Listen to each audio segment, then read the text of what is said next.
Ma'am Cruzado. I'm James Tayong from grade 7 STE Avogadro. And here is my performance task in Algebra. I have here a given graph, and I will be demonstrating on how I got my answers from the following questions. Here is the given graph. First, let's find the slope. You can either use graphically or algebraically when you're trying to find the slope. But since it's much faster, easier, and better, I'll be demonstrating the graphically way. Before we find the slope, let us first find our x-intercept and y-intercept. From this graph, let us use our sense of sight and look at the x-axis. As you can see, the number that the orange line hit in the x-axis is the positive number 4. Therefore, our x-intercept is positive number 4. Now that we found our x-intercept, let us find our y-intercept.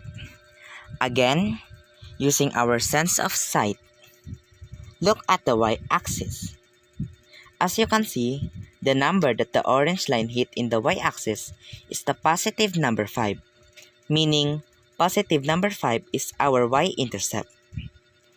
We can also write our x-intercept into 4, 0, and our y-intercept into 0, 5. So now that we have found our x and y-intercept, let us now determine our slope. Before that, let's first identify the formula in getting the slope. The formula is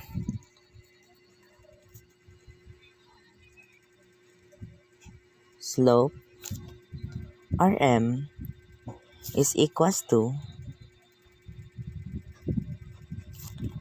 change in y over change in x, or simply rise over run.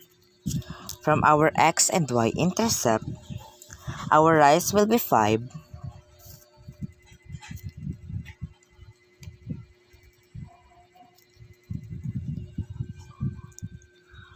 while our run is 4.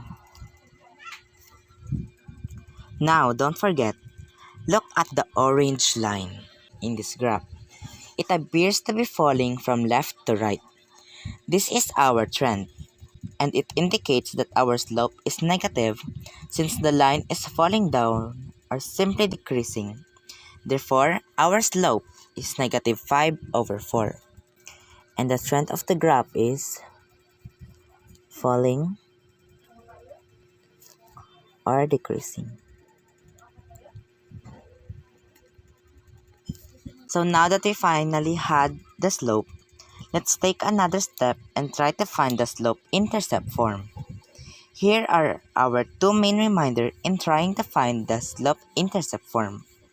First, the slope-intercept form of a linear equation is y is equals to mx plus b. M symbolizes the slope while b symbolizes the intercept.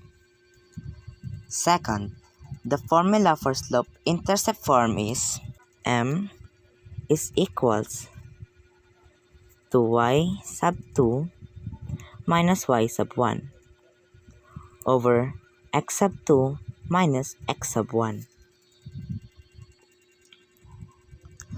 Now that that's settled, let us now find the slope-intercept form. Using our slope, let us use the first reminder. M will be negative 5 over 4, and b will become positive 5 since positive 5 is our y-intercept. Then our slope-intercept is y is equal to negative 5 over 4x plus 5. If we try to graph it, the graph will be the same as the given graph we have earlier. Now let's write our slope-intercept form into standard form. First, let's write our slope-intercept form. Y is equal to negative 5 over 4 x plus 5, like so. Then, we should eliminate the fraction form. To do that, we should take the denominator, which is the number 4, and use the distributive property. Y times 4 is equal to 4y. 4 times 4 will be cancelled. Then, negative 5x will be left. After that, 5 times 4 is equals to 20. Next, let's eliminate the unnecessary part from the right side. Look closely. What would be the unnecessary part in the right side? That would be negative 5x. To eliminate the negative 5x, we need to add 5x in both sides. But since we're adding 5x in the right side, we should also add in the left side since both of them should be equal. What we do in the right side, we should also do in the left so that they would be the same. So, plus 5x and plus 5x. Then our answer will be 5x plus 4y is equals to 20. And voila! Our answer now for standard form is 5x plus 4y is equals to 20. Let's answer number 4.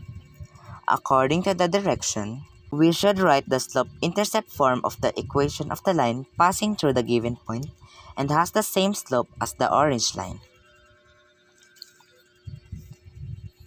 We know that the orange line has a slope of negative 5 over 4, meaning we just have to apply the same slope in the given point. We're going to fall by 5 units and run to the right by 4 units. Fall by 4 units.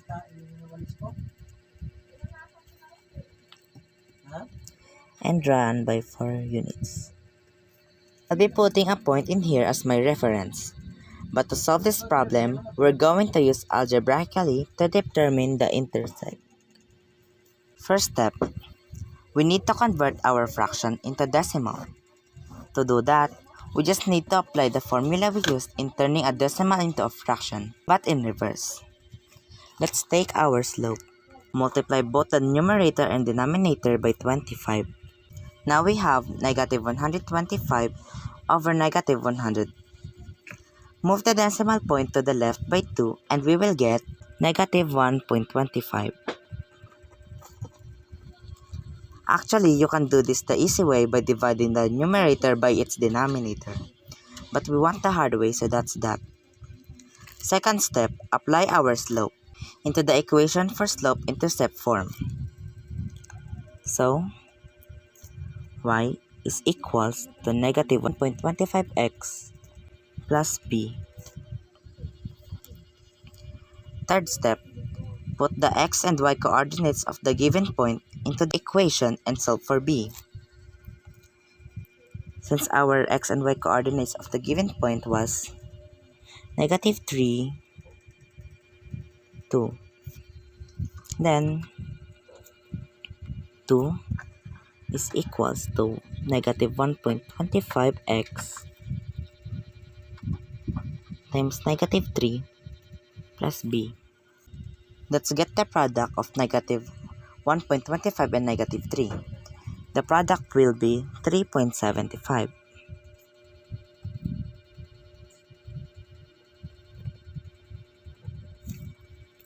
Plus b. Take a closer look. There are both unnecessary part in both our left side and right side. It's the variable b and the number 2. So to remove b, we should add negative b in both sides, while to remove 2, we should add negative 2 in both sides. That's negative b. That's negative b. That's negative 2. Plus negative 2. Then our answer should be negative b is equal to 1.75x. But as Ma'am Cruzado instructed, As much as possible, our first variable should be positive. Hence, we should multiply or divide everything by -1. So for this, I'm going to multiply by -1. Negative b times -1 is equals to b, while 1.75 times -1 is equals to -1.75x. We're not done yet. We need to convert the decimal into fraction.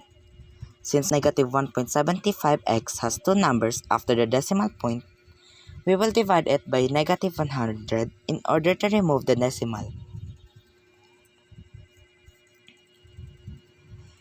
Then we will have -1.75x is equals to -175 over 100. Now dividing both sides by a common factor of -25, and we will get 7 over 4. Now finally, we can write our equation for slope-intercept form. So y is equal to -5 over 4. Wait, that should be negative, sorry. X minus 7 over 4. And that's the answer for number 4. And that concludes my performance task in algebra. Once again, I'm James Tayong from grade 7 STE Avogadro. Thank you for listening.